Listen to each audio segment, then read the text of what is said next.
Коён жылы кандай болот? Кээ бир 60-70 эмес 100-150% чыгып атат деп сүйүнгөндөр бар ал жерде. Кийинки жылдары мындай спад кететкенби же баары мындай боло береби? Сентябрь, октябрь, ноябрь, декабрь айткандай чыкты. Дагы эмне керек? Кайсы айларда чыңалуу болот экен? Ошону келип мени сынаш керек да. 80-90% чыкпаса мен Кыргызстандан чыгып кетишим керек. Давайте ошондой так договоримся деген. Саятчылар көп келе багайсызбы? Мен кеминде 20-30 адам камалат. Минимум 25 жылдан. Күнөө эмес, эч кандай күнөө эмес.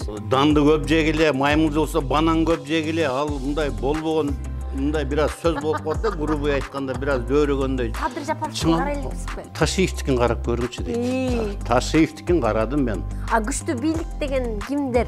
Камчыбек, эмне кыласың? Эртең камалып кетесиң, мындай болосуң. Сентябрь, ноябрь эмес, именно октябрда камалышты. Эмне дейсиңер? Ошо силерге келгендер камалып кеттиби аны? Катке, мен малдардын баарын саттым, буюрса батир алабыз. Анан экөөбүз акчабыздын баарын салып коюп монтип отурбайлы. Сен китеп окубайсың кичине. Курулуш компания бул башка, кооператив деген башка. Кооператив ал жерде посредниктер көп. Курулуш компания акчаңды аласың, бересиң, батириңди аласың. Ай, окуй анын тиги айырмасын ким билиптир? Андан көрүп башта урутпай бар, юристке чалчы, документтердин баарын даяндасын, бар. Азыр. Катке, үйдү алдык. Я. Болсун. Ооба. Тиги махабат көнөгүңдү кийип тур. Көптөн бери бизде махабат боло элек. Эмне дейт? Жөнтүрчай ашка. Карганда жаман карадың өлүмдөрү. Эчтеке болбойт, жаным десем. Саламатсыздарбы, урматтуу YouTube каналымдын көрүүчүлөрү. Жыл соңуна чыкты. Бул 2022 жыл кандай жыл болду? Жана былтыр дагы 2022 келердин алдында дагы ушундай алдын ала прогноз программа тартканбыз. Канчалык деңгээлде төп келди? Мына ушул жөнүндө сүйлөшөбүз. Бүгүн дагы мейманым математик, физик жана астролог Жанар Кадыралиев. Саламатсызбы? Саламатсыңарбы? Былтыркы жаңы жылга кирердеги интервьюбузда кээ бир айткандарыбыз төп келиптир. Өзгөчө жыл соңундагы чыңалуулар жөнүндө кеп кылган экенбиз. Ошол жөнүндө сүйлөшөлү. Дагы канча пайыз төп келди былтыркы прогноздоруңар боюнча? Былтыркы прогноздор боюнча биз айтканбыз, ал жерде видео роликте жазылып калган да. Сентябрь, октябрь, ноябрь айлары, декабрь айында. Аны айтканбыз, адамдар жазып алгыла дегенбиз. Эми быйылкы жылга да монтип жазып койгонмун, буну да окуп беребиз. Кайсы айларда адамдар ошо керектүү жактарынан пайдаланыш керек да. Сентябрь айында дегенибизде, сентябрда Баткен окуясы болуп кетип, ал жерде 63 адам өлбөдү. Ал сентябрь айы ал болду. Андан кийин октябрь айына келсек, октябрь айы дагы кургалбады да. Эмне болду? 28 адам бир жумада камалып калды. Бул туура чыкты. Саясий чыңалуулар көп болду да, иши кылса. Саясий чыңалуулар сөзсүз болот деп айтканбыз. Октябрдан кийин ноябрга келсек, ноябрда Кемпировод суусактагычы берилип кетти. Анын аркасынан дагы көп саясий чыңалуу абалдар жаралды да. Анан антип ноябрь бүттү, декабрга келсек, бүгүн 5-декабрь болсо, кече 3-4 декабрь күнү дагы өзүңүздөр көрдүңүздөр, Кыргызстан, Тажикстан чек арасында дагы чыңалуу абалдар жаралды. Жаралдыбы? Жаралбады азыр. Көрсөңүздөр болот. Ошол эми баягы сөз бар да, астрологияда жакшы фраза бар. Что вверху деп коет, то и внизу деп коет. Асманда эмне болсо, жерде дагы ошол болот деп коет да. Ошол чыңалуу абалы космосто эле жаралып, ошо кайсы жерде чыңалуу, кайсы 2 же 3 планетанын ортосунда чыңалуу абалдар жаралса, ал тарапка эле эмес, бардык тарапка сфера түрүндө тарайт да. Ал жерге дагы келип жатат. Жерде чыңалуу абал жаралат, ал чыңалуу абал адамдарга дагы берилет. Ошон үчүн саясий кырдаалдар курчуй берет, саясий абалдар общий эле жер шарында, айрыкча кайсы бир мамлекеттердин сезгич точкалары, чекиттери активдешкен мамлекеттерде ушул нерселер көбүрөөк байкалат да. Ошонун негизинде биздин прогноздор күздө болот деп 11 ай, даже 12 ай мурда айтканбыз. Былтыр биз 20 канча 2-декабрда берген экенбиз. Бүгүн 5-декабрь болсо, ровно 1 жыл мурун. Ошо прогноздор барлыгы айларын чейин точно так чыкты да. Ошо. Анан бу сентябрдан баштап ушу жана силер чыңалуу учуру деген учурларда адамдардын көкүрөгүндө эмнедир уйкусу качып, тынчтыгы жоголуп, бир кандайдыр бир коркунуч себилип, ушундай учурлар көп болду да. Өзгөчө менде болду, анан аны тиги Facebook баракчасына ушундай болуп атам деп жазганда баардыгы ошентип жазышты да, менде да ушундай болуп атат деп. Бул дагы бизге таасир берип атат адамдарга, берип атат да. Бул жерде космостук чыңалуу абалы жаралганда айтып атпайбы, жерге берилди. Жерде гравитациялык күчтөр аркылуу, жердин магнит талаасы аркылуу бизге толугу менен таасир берет да. Андан сырткары бул эмне жарык деген бул планеталар эле эмес, жылдыздардан миллиондогон, миллиарддаган километр алыстагы жарыктан келип аткан бул жылдыздардын таасири эмне бул? Жарык бул эмне? Бул электромагнит толкундарда кванттын агымдары. Ошолордун таасири бизге сөзсүз таасир берилип турат. Анан первичная, вторичная деген түшүнүк бар астрономияда. Бул биздеги магнит талаасы, жердин магнит талааларын гравитациялык күч, бизди жерге тартып кармап турган күч, учуруп жибербей. Гравитациялык күчтөр да. Ошо гравитациялык күчтөр аркылуу таасир берген үчүн космостук күчтөр аралашып биргеликте. Ошон үчүн баягы сиз айтып атпайсызбы, адамдар сентябрь айларында коркуу эле, коркунуч, страх сезимдер болду деп айтышты деп атпайсызбы? Ошонун баардыгы ошол эми вторичный, экинчи таасир, биринчи таасири бул ошо жылдыздардын, планеталардын жаралышы бул илгертен да, бул первичный деп коет. Булардын жаратылышы илгертен келет жылдыздардынчы. Биринчи ошо жылдыздар, космос первичный деп эсептелет. Биринчи бул бар, булардын чеги дагы аягы дагы жок да, аябай мындай чексиз өзүнчө мейкиндик. Жер эмне о? Жер, күн, биздин 9 планета биздин күн системадагы. Кече жакында эле пайда 4,5 миллиард жыл болду да. Бир убакыт эле жаралган, күн дагы, жер дагы. Ошон үчүн гравитациялык аракет этүү ошондон баштап жаралып, ошо гравитациялык аракет этүүлөр аркылуу ошо сиздерге таасир берген да, ошо чыңалуу абалы сентябрь, октябрь айындачы. Сонун агай. Дагы бул ушул өтүп бараткан жыл жалпы жонунан жакшы эле жыл болдубу? Өтүп бараткан жылбы? Айтпадык беле былтыркы жылы. Ошо сентябрга чейин жакшы, баардык жумушуңарды, акчаңарды запасы менен басып, материалдык жакшы нерселериңерди басып алгыла жылдын биринчи жарымында деп. Августка чейин жакшы, сентябрдан башталат деп айткандай башталды. Август айына чейин ушу 8 ай ичи жакшы эле болду негизи. Бардык эле эл үчүн бардык. Жана могу сентябрдан баштап. Бу декабрдагы ушундай чуулуу. Декабрда бирок сентябрь, октябрь, ноябрга гана жеңилирээк болот. Болот, бирок болбой койбойт, сөзсүз болот. Декабрда да болот. Саясатта деле чыңалуулар болот. Ар бир адамдардын жеке жашоолорунда болуп турат. Анча мынча көп эмес. Сентябрь, октябрь, ноябрдагыдай болбойт. Декабрдан чалып болбойт. Анан кийинки жылга өткөндө алардыкына токтолуп кетет. Жана чыңалуу деп атпайсызбы агай? Сентябрдан декабрга чейин чыңалуу учурундачы мындай түгөйлөргө дагы таасир бердиби? Берет. Кимдир бирөөлөргө, үй бүлөлөрүнө таасир берет. Кимин канчанчы сектор, асман сектор активдешкени, кимики 7 сектор активдешсе, үй бүлө жагына таасир берет. Кимге 6 активдешсе, жумушуна, ден соолугуна таасир берет. 10 сектор карьера жана, 9 сектор активдешсе, кимде бирөөлөрдө юридический проблемалар козголот, ошентип кете берет да. 2-8 жабыркагандар, алар акча жагынан жабыркайт, чыгымдар көп болот, үй алам деп акча алдатат, машина алам деп алдатат, ошондой нерселер ар бир адамдын турмушунда болуп өттү да. Кызык экен. Агай, эми келаткан жыл, Кудай буйрса, 2023-жыл коён жыл экен. Коён жылы кандай болот? Жакшылык барбы экен? Жакшылыктар бар, да, жакшы. Коён жылы быйылкы жыл жакшы болот, келе жаткан 23-жыл. Чем азыркы 22-жылга караганда ошо айтып атпайбызбы, дагы кайталап айтууга туура келип атат. Ушул 4 айдын ичинде күз айларына сентябрь, октябрь, ноябрь, декабрга караганда быйылкы жыл жакшы өтөт, 23-жыл. Элдерибиз жакшылык менен жаңы жылдын жашаганы белгилене баштады. Жакшы мындай маанайлар менен тосуп алса болот. Чындап эле биз элдин көңүлүн көтөрөлү деп эле айтканыбыз жок. Муну көтөрөлү деген оюбуз бар, бирок чындыгында эле быйылкы жыл бир кыйла бир топ жеңил өтөт, жакшы. Көп адамдар үчүн ийгиликтерин жылы болот.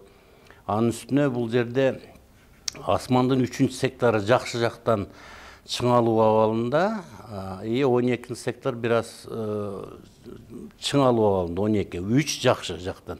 3 деген бул эмне? Интеллектуалдык жактан адамдар бир топ өнүгүү керек, жакшы жакка. Көп китептерди окуу керек, билим топтоо керек, ар тараптан жалкоолук калтырбаш керек. Бул 3-чү сектор эмне? Бул еще баягы орусча айтканда совесть деп коет, бет деп коет. Уят болуш керек адамдарда, кичине намус болуш керек. Уят ойгонуп туруп, уят ойгонуш керек. Баягы калп айтып эле бизде саясатта кээ бир адамдар дежур чалдарды, дежур адамдарды, дежур аялдарды, кемпирлерди коюп коюп, ошо дежур чалдар ла сүйлөп атышпайбы? Ошого окшогон уятсыздыктар болбош керек быйылкы жылы.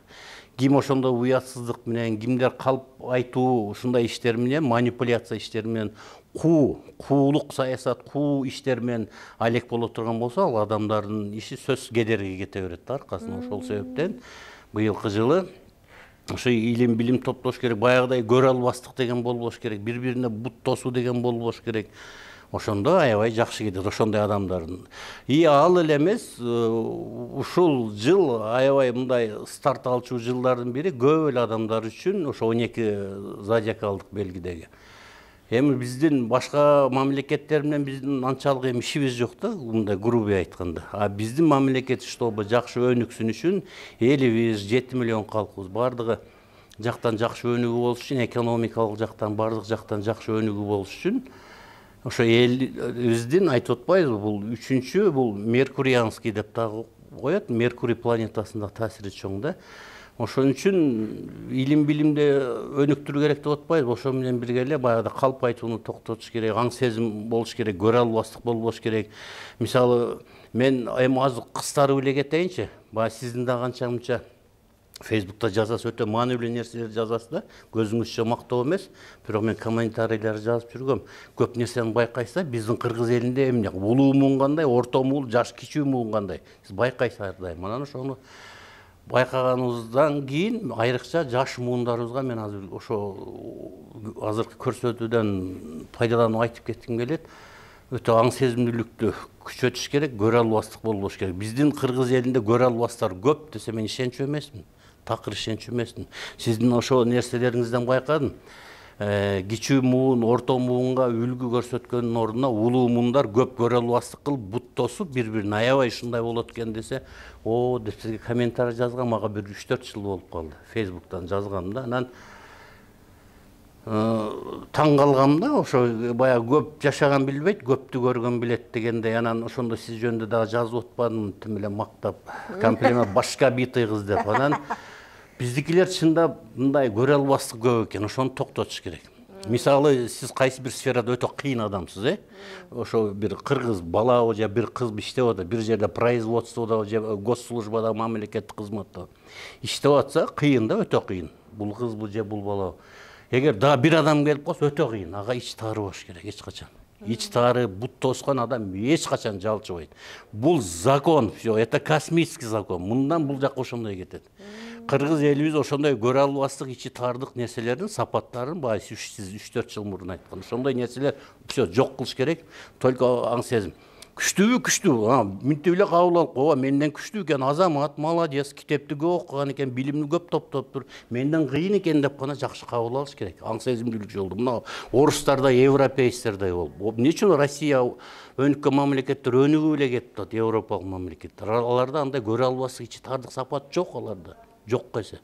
Ошон үчүн ошондой жакшы сапаттарды өнүктүрүп кетсе биздин жаштарыбыз, момундай өнүгүү болот келечекте Кыргызстандачы. Быйылкы жылы дагы, кийинки жылдарда дагы жакшы кетет да баары. Силер мына общий черта менен карап атасыңар да, мындай алыстан караганда 22ден баштап мындай кийинки жылдар мындай спад кетет экенби же баары мындай боло береби? Эми сиз айтканды негизи түшүндүм. Аны волнообразно деп коет физиктерде бизде. Волнообразно толкунга окшоп өйдө төмөн ушинтип кете берет, өйдө төмөн же оңго солго толкун түрүндө. Андай нерселер болбой койбойт. Бул дирекциялык методдор боюнча, дирекциялык метод деп коет астрология. Ойлогомдо мындай өсүшүп кетет коет. Эми андай кете берет Ушундай десек, айтып кенде ойлогом да кайта. анда биз антсек элди алдаган болуп ачыгын айтыш керек. Толкун түрүндө өйдө төмөн оң сол ал кошо кетет. Бирок общий прогресс өсүү дагы прогрессиялык метод менен. Көрдүңөрбү, аты эле айтып турат. Андай өнүгүү дагы болот, Кудай буйрса Кыргызстанда. 23-тү да толугу менен айткан жоксуз. Анан уяттан кийин дагы кайсылар активдешет? Эми ал жалпы айтып атпадыкпы, элдин аң сезими ойгонуш керек, калп айтуу жок болуш керек, мындай аң сезимдүүлүк болуш керек да. Эми аң сезимдүү болуш керек дегенде ал маданияттуулук, маданияттуу болуу, аң сезимдүү болуу, ичи тагыр көрө албастыктар бул жака кошулбайт да. Булар чекеге калып калат. Ошо маданияттуулуктун баардыгы мындай интеллектуалдык уровень деңгээлин бүт жогорулашы ошо аң сезимдүүлүккө келип эле кошулат да. Ошон үчүн элибиздин быйыл аң сезими ошо көтөрүлүп, ким ушул старт ала турган жылы 2023-жылы, быйыл келе жаткан жылы. Ошону колдонуп калса, ошол боюнча как бы подмагничивается, магниттелгендей ошо боюнча кармап калат жакшы энергетика.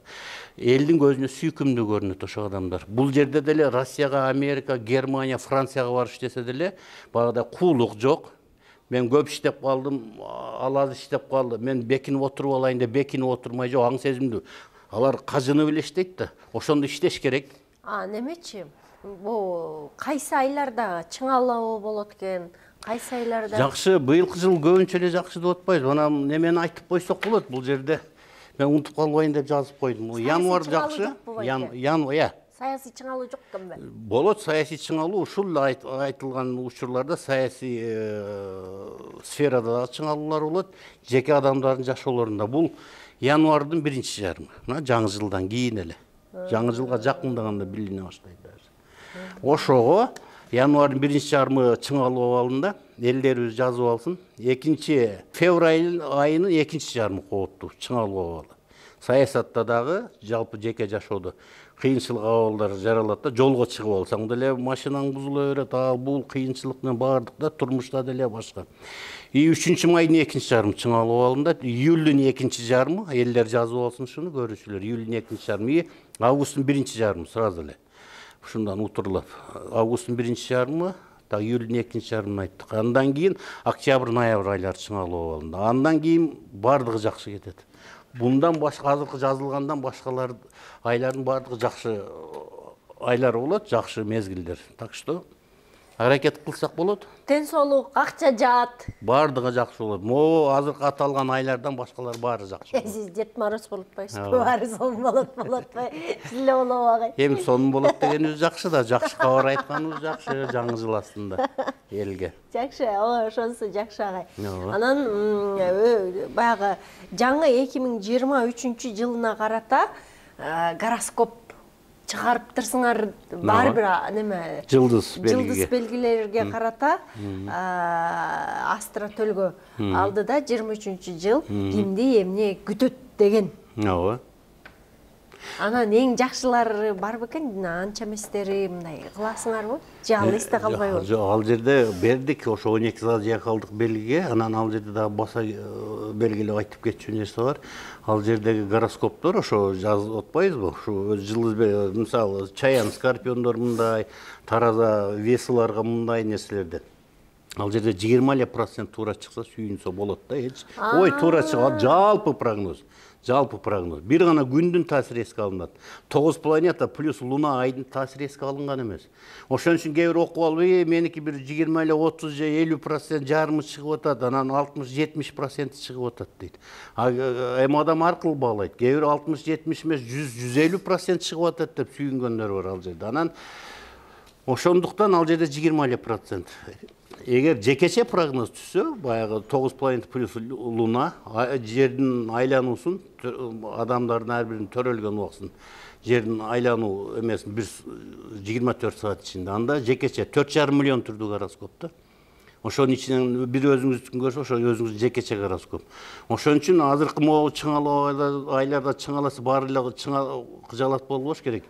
Чыңалуу абалында кайсы бир жекече тез жүргөн планеталар, мисалы Меркурий, Венера, Марс, ушулар тез жүргөн планеталар да.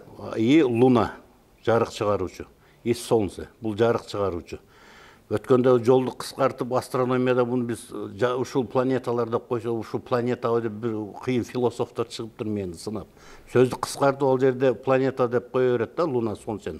Астрологиядачы быстрый планета деп. А на самом деле Луна бул Солнце жарык чыгаруучу эле деп коет, күн экөөнү. А бул беркилер светила деп орусча. Планеталар Меркурий, Венера, Марс. Ошолордун жакшы активдешип калса, ушул айларда чыңалуу деген аябай жакшы нерселер боло берет. Кимдир бирөөлөр ошол убакта именно үй алат, ошол убакта үйлөнөт, ошол убакта балалуу болот, неберелүү болот, жакшы нерселер, чоң кызматка келет.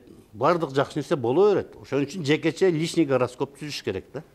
Элдер көп ушу коркут экен да, асыгы жекече төлгөт түзгөндөн, же болбосо бул кандайдыр бир күнөө дешеби, эмне дешет чыгып, бирок элдерге бул билим экенин жеткирүү кажет. Билим экендиги билим да, Назира эжеке. Бул мындай болду, өткөндө биз сентябрь, октябрь, ноябрь, декабрь айткандай чыкты. Дагы эмне керек? Илим экен далилденип турбайбы? Мен каяктан билдим? Илим. Анан бул күнөө пүнөө деген ким чыгарат? Молдолор, табыттар, башка да эмнелер, бакчылар, ошолор чыгарат да. Астрология илимин көрө албастан. Эмне себептен бу клиенттердин баары астрологтордон кеңеш сурап кетип калат деп, молдо кожолор бар 4-5 кылым сакалын сылап отургандар коркот. Алар даже медицинадан кызганып атпайбы? Мен буну менин өзүм азиздерим эле, адамдарым эле жакшына калып коем, сүп десем эле жакшына болуп калат. Оорубай деп туруп, рак баргандай мындай хронический оору, скрытый болезньдер күчөтүп жүрүп адамдарды өлтүрүп, көп жаш адамдар өлүп кетип, убалына калып атпайбы? Молдолор, табыптар, бакчылар. Ошон үчүн күнөө эмес, эч кандай күнөө эмес. Күнөө деп коркуп отура берген адамдар өздөрүнө өздөрү кылат. Өздөрүнүн жакындарын өмүрүн алып коюп атышат. Врачтарга алып барбай, башкага албай. Канча биз молдо кожолорду деле башкаларды көрүп атпайбызбы?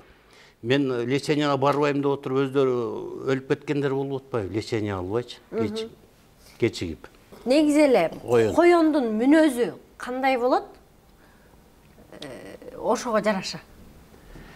Коёндун мүнөзүн эми айтып атпайбызбы? Быйылкы коён жыл кандай болот деп суроо бергиңиз келип атат окшойт. Коён жыл дегенде эми жок, аны сурадык да, айттыңыз да. Жакшы, общем, жакшы болот.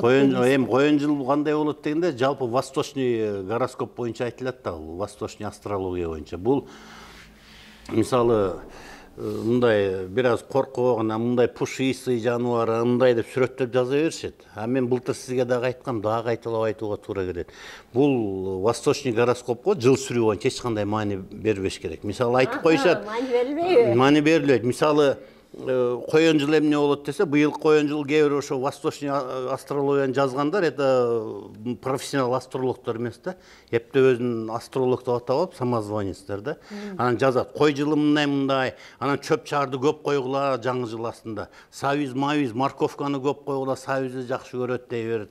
Ошону коюш керек. Анан быйылкы жылы жолбош жылы болсо, мисалы, этти көп жегиле, тоок жылы болсо данды көп жегиле, маймыл болсо банан көп жегиле, ал мындай болбогон, мындай бир аз сөз болуп калат да, грубый айтканда бир аз дөөрөгөндөй сөз болуп калат. Ал колуңа эмне тийди, коюп кое бер. Жолбош жылы, арстан жылы деле дан коюп кой, дан жылы болот деген, тоок жылында эттин тигрлерин этин кошуп аралаштырып жейсиң, өзүң билесиң. Колуңа эмне тийди, акчаңа жараша коюп жаңы жыл астында. Мына коён жыл келет ау, не обязательно ал жерде сабизден салат жасап, көп жасап, минткиле деп кээ бир жазып атпайбы? Ал не имеет значения, мааниге эмес. Каалаган нерсени коюп жей бериш керек. Чөп, мөп, мукроп, сабизди кошуштун кереги деле жок. Өзүң колуңа тийгенде алып коюп жей бериш керек. Бул жылдар боюнча биз айтып атпайбызбы? Бул атайын мындай алып келгенде биз практикалык жактан иш алып кетишибиз керек. Ар бир айларга, даже күндөргө чейин токтолуш керек. Бул жерде айтып кеттик, кайсы айларда, күндөрдө кандай. Ошон үчүн маанини самый главный, мына чыныгы планеталардын жылдыздардын жүрүүлөрү боюнча астрономиянын негизинде 10 класста астрономия окуганбыз, ошонун негизинде алып кетиш керек. Агай мынтип айтып атышат го азыркы учурда 4-чү измеренияга адамдар өтүп атат, анан 5-чи измеренияга өтүп баштайт, анда такыр башкача закондор иштейт, тиңдей мындай дегендер. Астрология кандай карайт ошого? Астрология илими эле эмес, ага физика илими өзү туура эмес көз карашта. Эмнеге? Парапсихологдордун алып чыгарган сөздөрү. Матрица, эзотериктердин. Матрица деп коюп алышат, анан ал деп, бул деп. Анан 4-чү измерениянын өзү эмне экенин билишпейт. Анан бул энергия дейбиз. Энергиянын өзү эмне менен эсептелет? Калория, джоуль менен, кубаттуулуктар ватт менен кандай кылып өлчөнөт, аны билишпейт өздөрү, дагы энергиядан сүйлөшөт. Агай, сиз деле айтып тастыктатпайсызбы? Эзотериктер айтып атат, 4-чү, 5-чи измерениялар бул адамдын жан дүйнөсүнүн тазалыгы. 4-чү, 5-чи измерения деген эч жерде жок. Булардын чыгарган өздөрүнүн чыгармачылыктары. Булардын өздөрүнүн чыгармачылыктары. Аны эзотериктерден сураш керек экени? Эзотериктер айтып атпайбы, сен тиги дүйнөдө моундай ырчы болгонсуң, өткөн жашоодо моунда мындай болгонсуң, ушундай деп туруп, ушундай жашоолор күтөт, анан мынанча жолу сен 6-чы, 7-чи жолу жарык дүйнөгө келип атсың, аны ким билип коюптур, ким эсептеп коюптур. Бул илимий негизде айтышыбыз керек, негиздеп. Сиз так илимдерге таянганыңыздар үчүн Берке эзотерика сиздин дүйнөңүз эмес. Ооба, эми жок, мындай кызыктуу нерселер бар. Мисалы, алдыда боло турган нерселер, кайсы бир жерде кыямат кайым боло турган болсо, кайсы бир шаарда мисалы сел каптайт, же өрт каптайт, ошону жаныбарлар билип калат, ошону көрө билет, сезе билет деген имиштер бар го. Мисалы, 23-жылы ошондой учурлар боло турган болсо, башка болсо, ушул айларда чыңалуу абалын ошо кайсы бир жерде могу чыңалууларды да ушу жаныбарлар алдын ала сезип турат. Мына бир кызыктуу маалымат. Экинчиден сырткары бир жерде бир катаклизма, катастрофа боло турган болсо, природный катастрофа. Ошону жаныбарлар айтып калышат го, уйлар, койлор жүгүрүп эле анга дөңгө жүгүрүп, чычкандар, келемиштер ийинге кирип чыгып эмне. Бул эмнеден? Жаныбарлар алдын ала көрө билет деген чынбы деген? Бул чын. Көрө билет. Эмне себептен? Ошол катастрофа боло турган жерде биринчи инфракызыл нурлар өтө көп деңгээлде бөлүнүп чыга баштайт экен. Инфракызыл нурлар. Ошону алар көрө билет. Биз адамдар көрө билбейбиз, алар көрө билет. Ошон үчүн мына кээ бир фермерлердин, мына Американын, Германиянын фермерлерин көрүп атпайбызбы? Карышкырлар келип, уйларын, койлорун кырып жеп кетип атат. Картошкаларын келип, камандар челип, картошкаларын жеп кетип атат. Ошондо эмне атайын снайперлерди чакырып алып, бинокль, ночное видение, снайпердин түнү көрөт. Ошону атып баарын жок кылып берип атат. Эмне ал жерде дагы инфракызыл нурлар аркылуу түнү капкараңгы. Бул неме өзү генератор инфракызыл нурларды бинокль өзү чыгарып берет, барат, жаныбарлар кайра чагылып келет, ошонун негизинде көрөт, атып берет. Ошондой эле бул жерде дагы могу жерде инфракызыл нурлардын дагы жүрүүлөрү, ар биринин толкун узундуктары сөзсүз эске алынат тоже, астрономиялык эсептөөлөрдөчү. 22 жылда агай силерге кайрылгандар, мындай силердин кеңешиңер менен жашоосун өзгөрткөн учурлар жолуктубу? Өзгөрткөндөр болду, жолуктугандар болду быйылкы жылы. Буга чейин деле болуп келген, 22-жылы деле болду. Эмне болду агай эсте каларлык? Астрологиянын кандай пайдасы бар экен ошонун? Астрология боюнча, мисалы, бир адамдын жеке боюнча деле айта бериш керекпи, мисал катары. Мында атын айтпай эле, айта албайбыз да. Баарын айта албайм. Мисалы, атын айтпайсыз. Да, могу жерде бир иштеп жүргөн кыз 10-12 миң айлык алып жүргөн сом менен. Байке, момундай жашоомду өзгөртүшүм керек, ушундай дегенде мен сразу билдим, что 10-12 миң бул эч качан жакшы жака кетпейт. Анан плюс-минустары билинет, адам мурдунун учунда турган нерсени көрбөйсүң. Миң гений болсоң дагычы. Жакшы нерсен бар, бинокль дүрүү менен алыскы баягы немелерди көрсөтүп бергендей, тропинки. Адырларда кичке кыя жолдорду бинокль ошо дүрүү менен көрсөтүп бергендей, астрономия, астролог илимдер көргөзүп берет да, дүрүү менен көргөндөй. Мен көрдүм, плюс-минус жактары көрүндү. Мен айттым, бул жерде жүрбөй, давай ушун момдамда. Ал кыз барып азыр Москвада Швея жакта иштеп атыптыр. 60-70 миң рубльдан айлык алып атыптыр эле. Азыр Швеяда дагы деле. Андан кийин дагы эме болду. Мен айттым, баягы бычмачылык жакка, кройщик. Ошондой жакка өтпөйсүңбү? Анын айлыктары дагы көп экен. Бир кыргыз бала айтты эле, ошо бычмачы болуп иштейт экен. Тигүүчүлөр 60, ошол жакка istеп, ал өздөштүрүп отуруп ошо бычмачылык жакка өттү. Ал азыр 90 миңден айлык алды. Бул жакшыбы негизи? Жакшы да. Аны көрө билиш керек. Ал болбосо жүрө бермек бул жерде. Андан ары Москвага баргандайын чалбай койсо 60-70 миң, обычный тигүүчү болуп жүрө бермек 60 миң, 70 миң рубль алып. Бычмачылык өт деп дагы бир туура багыт көрсөтүп койдун. Өзү көрбөй турган багыт. Андайын уже бычмачылык үйрөнгөндө 90 миң рубль алып атат минимум. Жакшыбы?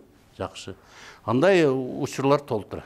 Андан жакшы, анан кээ бир учурларда баягы минус, кайсы бир учурларда минус алып калгандар да бар. Баягы айтканды уккан эмес, даже мага консультация алганга чейин болгон учурлар дагы болду. Быйыл 22-жылы. Мен ошондо сизге кайрылам деп отуруп кайрылбай калдым деп азыр Венгрияда жүрүптүр. Бир тууган эжеси менен бир кыз. Анан караганда ал жерде неме кетип атат да, мындайынан эле 6-сектор все время активдешип атат. Ар бир 4 жыл, 5 жыл, ар бир 4 ден соолук жагы. Анан сразу эле мен айтып атпайм, эч нерсеңерди айтпай тургула. Мен ким экениңерди айтып берейин, сынабайсыңарбы деп. Астролог ким экенин. Мүмкүн билбейт эч. Анан хорошо, анда кайра жакшы экен деп унчукпай калышат. Анан хорошо, эмне болуп атат бизде?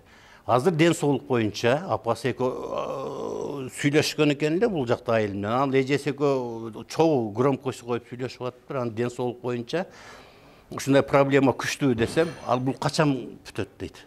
Тез эле бүтүп калабы? Алар үчүн кызыктуу да. Больницада экен көрсө. Анан агай ошол дагы чак менен байланыштуу. Ой, конечно, а как же, без космической продукции болгондон сөз бизге таасир берет. Анан 6-сектор все время ар 4-5 жылда активдешип атканда мен айттым.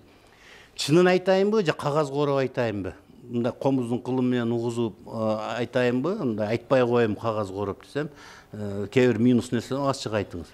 Бул токтобойт. Ар бир 4-5 жылда активдешип 50-жылдарга чейин барып келдим, карап. Компьютерде жылдырып, карап. Аны больницага алып барып, айыктырса болбойбу? Жок, айыктырып атып, айыктыра албай атпайбы? Ал жактан уже көрсөтмө болгондон кийин, бай динчилер айткандай, Кудай Алла Тааладан буйрук болсо, всё кыйын, врачтардын колунан деле келиш кыйын да.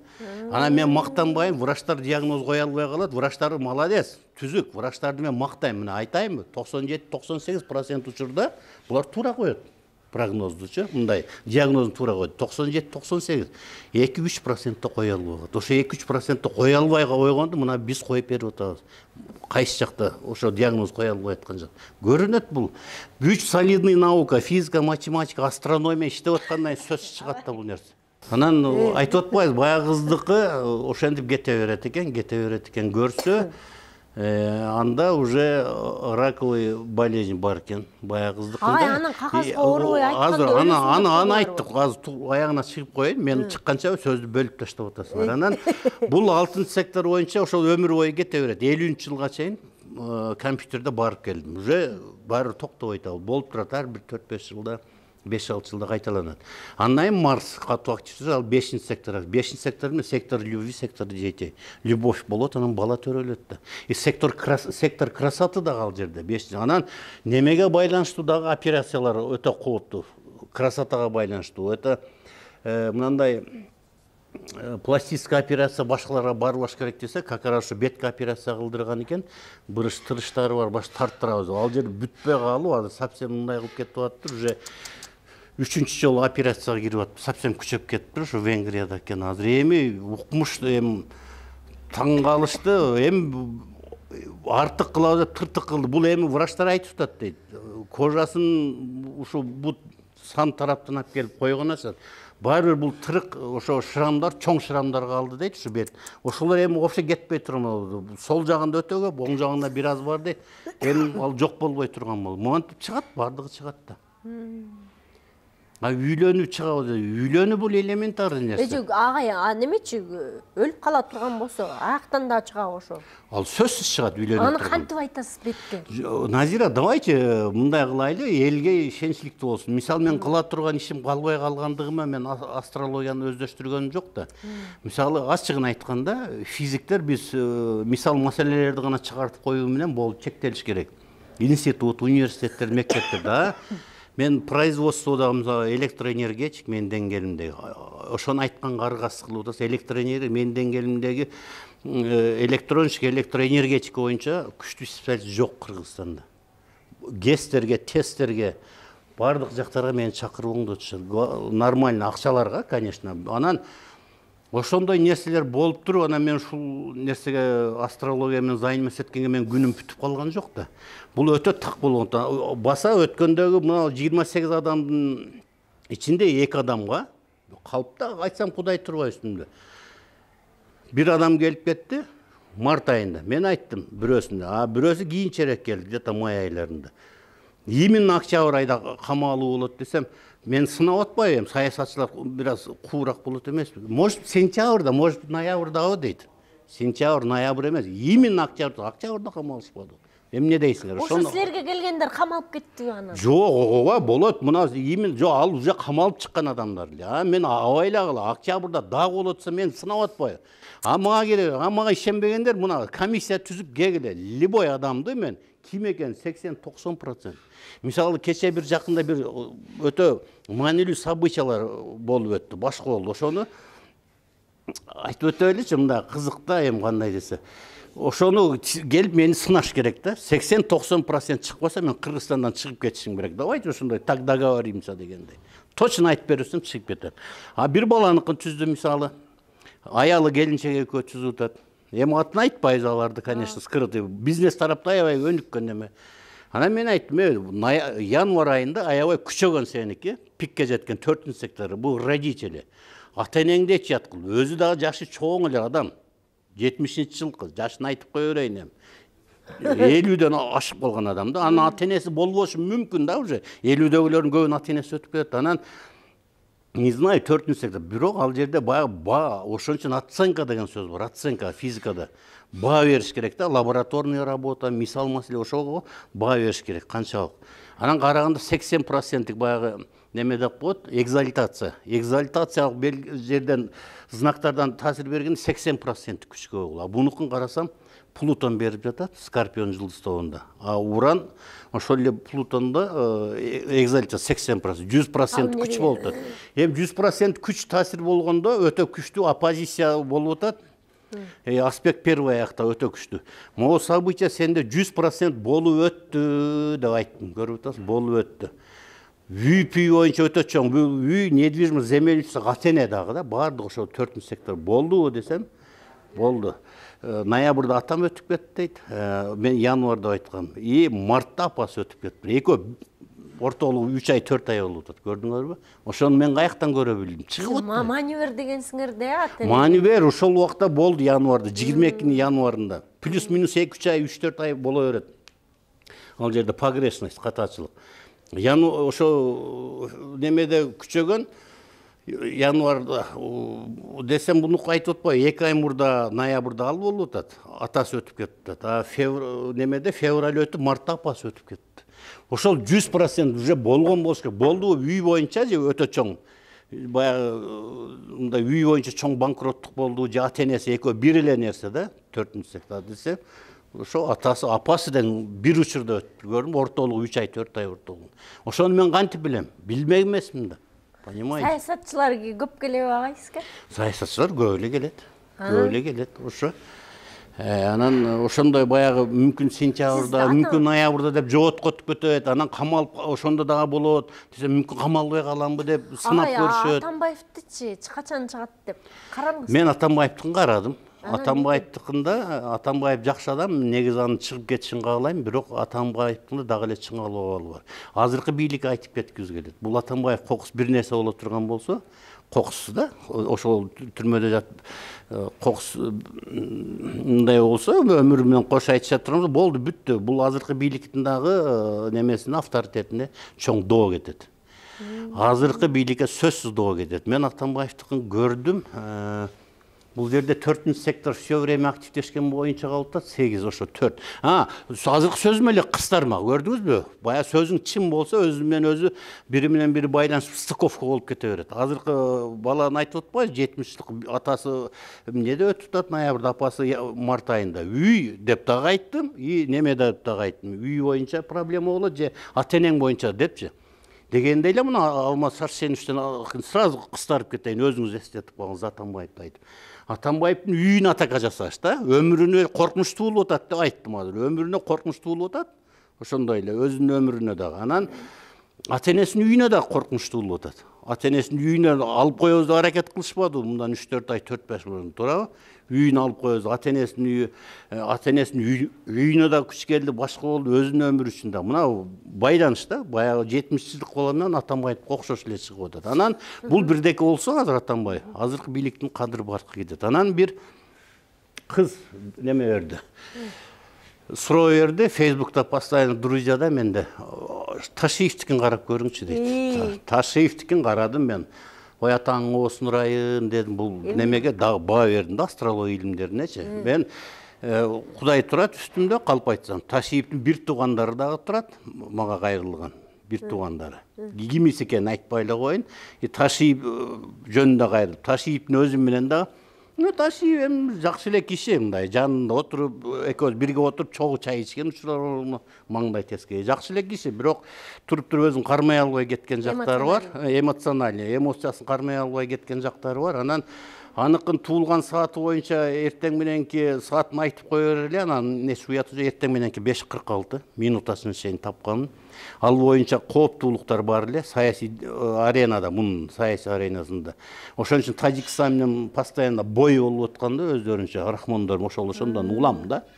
Андан сырткары анан өзүнүн дагы бир лунный знактары боюнча алып карасам, эми ал да укмуш. Мен карап туруп, баягы непроизвольно дегенде эрксизден күлүп, башым чайкап жибердим. Ошо лунный знак укмуш чыгып атпайбы могу нерселер. Мына азыр чыгып, жок, азыр мына туруп жогорку кеңеште өзүн кармайын эле дейт ал кишичи. Эми акыл эси жетпей кармаганга, бирок ошону кармай албайт, сүйлөп жиберет. Меркурий активдешти. Меркурий эмне? Речь.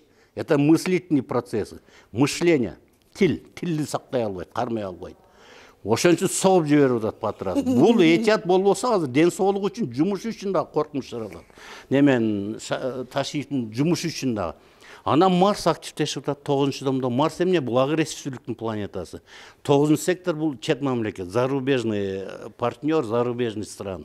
Мына Тажикстан, рахмондор тараптан, башка мамлекеттердин президенттери тараптан утур буга мындай напруга жаратып, башка кылып, чыңалып жаратып аткан ошондон улам болуп атат да. Эми февраль айында кооптуураак, это самое, Ташиев үчүн азыр февраль ай өтө кооптуу. Ага чейин да канча февраль, азыр айтам, февральда и январда, февральда, март, апрелге чейин. Всё, ошонун ичинен бирок февраль ортосу болсо пик, январда деле болушу мүмкүн, февральда, мартта деле болушу мүмкүн, апрелге чейин, вплоть, апрелге чейин барышы мүмкүн болду.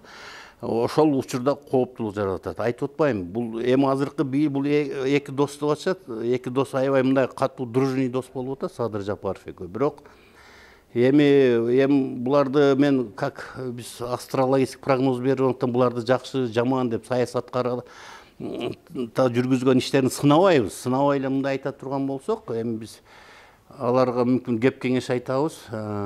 Айтып атпайбы, ушул апрелге чейин чыңалып алабыз, айрыкча февраль. 6-сектор айтпайм, жумуш жагынан или ден соолук жактан страдать этет апрелге чейин Ташиев.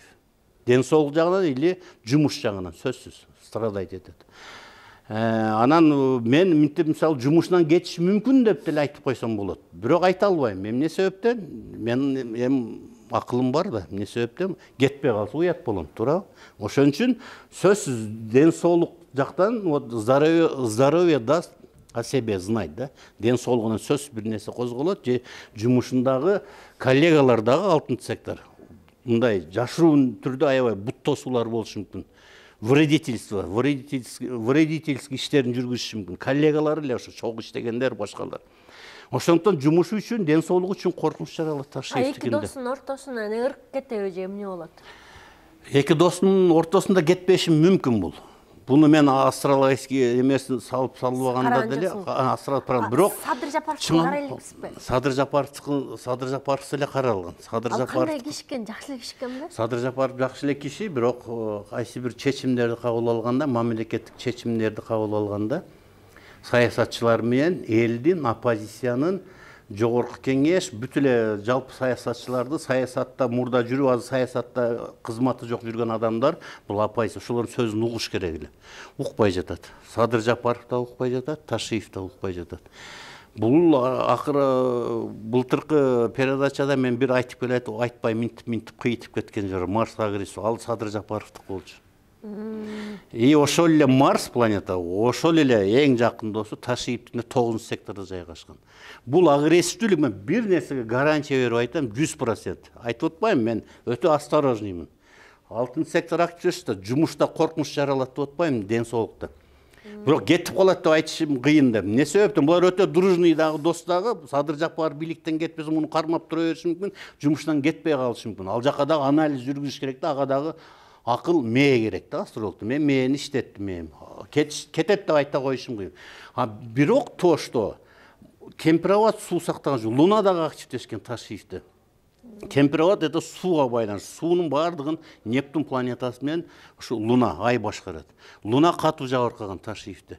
Ушуну азыр Садыр Жапаров менен Ташиев Кемпироватты срочно токтотуш керек. Токтотпосо, булар дагы келечекте өтө чоң жоопкерчиликке тартылат. Булардан сырткары бир 20-30 адам, минимум 20-30 адам күчтүү бийлик келет, кийин келгенде күчтүү бийлик келет, күчтүү бийлик келет эмес эле келет.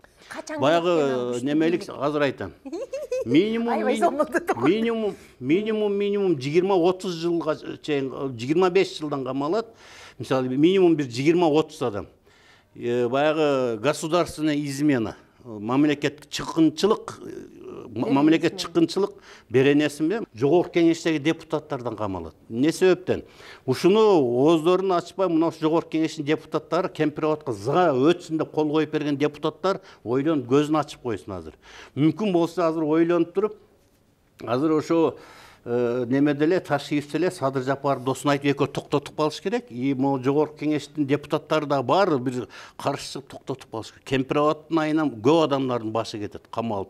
Неме кетти го, үзөңгү куш кетти. Каркыра кетти го. Эмне болуптур? Үзөңгү куш каркырадай болуп кетти да. Биз эле Кемпироват калып калды. Бул андай эмес.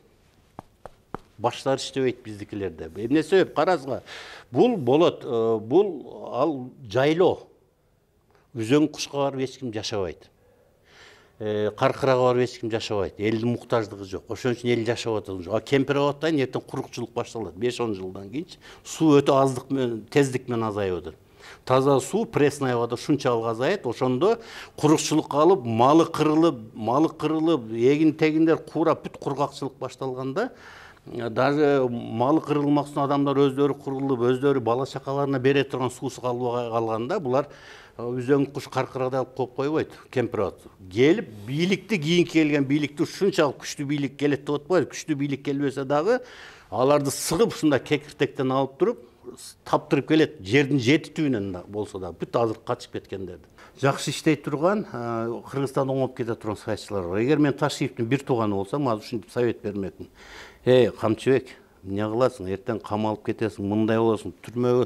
Сен 1000 жакка качып кетсең да, желкеңе мойнуңан кармап туруп келет. Эл ачка калып, кургакчылык башталып, ачарчылык башталганда сени таптырып келет. Кой, иним, байке, иним, иним, кой, мынаны токтот.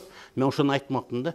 Эми ушул нерсеге дагы 100% гарантия берем, дагы бир нерсеге. Ташиевде могу нерсе вообще токтобойт. Эмне токтойт? Агрессия, чет мамлекеттик президенттердин агрессиясы өмүр бою токтотпойт. Булар кетмейин токтотпойт бийликти. Ташиевге токтотпойт. Ошондо агрессияны колдоно берет. Рахмонду колдонобу, Путинди колдонобу, баары токтотушпайт. Ташиев менен Садыр Жапаровдун картасында Кыргызстанды ушул экөө өнүктүрөт деген бир нерсе бардыр. Жок, өнүктүрөт деген мен ал жерде көрүнүп турбайбы, карындашым? Ал жерде көрүнүп турат. Ал кетпейин, мына агрессияны Рахмондагы Путинди башкасы токтотпойт. Ташиев кетмейин, против Ташиева баары колдоно беришет. Ушу агрессияны колдоно берет. Ушуга дагы 100% гарантия берем. Ташиевдин картасы мен өзүнүн туулган сааты 5:46 боюнча дагы көрдүм. Лунный знагы боюнча дагы көрбөдүм. Мондай көрүнүп турбайбы? Точно эле. 100% гарантия берем деп атпайм ошого. Укмуш агай, укмуш. Эми күчтүү бийликти күтөлү. Эмне деп айтыш керек бул учурда? Иши кылса Кыргызстан оңосун агай. Кыргызстан оңолсун. Оңолобу? Кыргызстан оңолот, абай эле айткан, дагы оңолот, жакшы оңолот. Анан бирок ошон үчүн дагы бир нерсе бар. Кыргызстан оңолуш үчүн дагы мамлекет башчылардын баягы натальный карта деп коет. Карта десе картежниктердин картасы эмес, мындай зодиакальный круг, ошону карта дейт да. Баягы всемирный карта мирага окшогон карта. Чиймелер, чертеждор. Анан ошонун өзүнүн натальный картасында президенттин, мамлекеттин натальный карта экөө байланышта бирдей. Эгер ошондой президент келсе, ошондой премьер-министр, второй, третий, четвертый, шестой лицолор келсе, ошондо оңолуп кетет. Эгер ал жакта баягындай агрессиясын көргөзүп турган адамдар болуп атат, чет жакта ошондо агрессияны колдонуп турса, агрессияны чет мамлекеттик президенттер эле көрсөтүп туруп, булар тынч иштетпейт да. Азыркы Ташиевтер болобу, башкалар болобу тынч иштетпейт анда. Агай, анда мындай кылабыз. Шайлоо учурунда эң сонун мындай балдарды алып туруп, сизге картасын чийдирип туруп, кайсынысына ишенсе болот деп туруп, анан программа жасайбыз. Болобу? Болот да. Болот, аябай жакшы болду. Ошондой элдерге көбүрөөк жардам болуп калат деп ойлойм. Рахмат агай. Жакшы сөзүңүзгө рахмат. Кудай буйрса, Кыргызстаныбыз оңолсун, элибиз байысын, гүлдөсүн, өссүн. Тилегенибиз эле ошол. Анан буйрса 2023-жыл бардыгыбызга эң сонун жылдардан болсун, тилектерибиз орундалсын. Кайрадан көрүшкөнчө сак саламатта туруңуздар.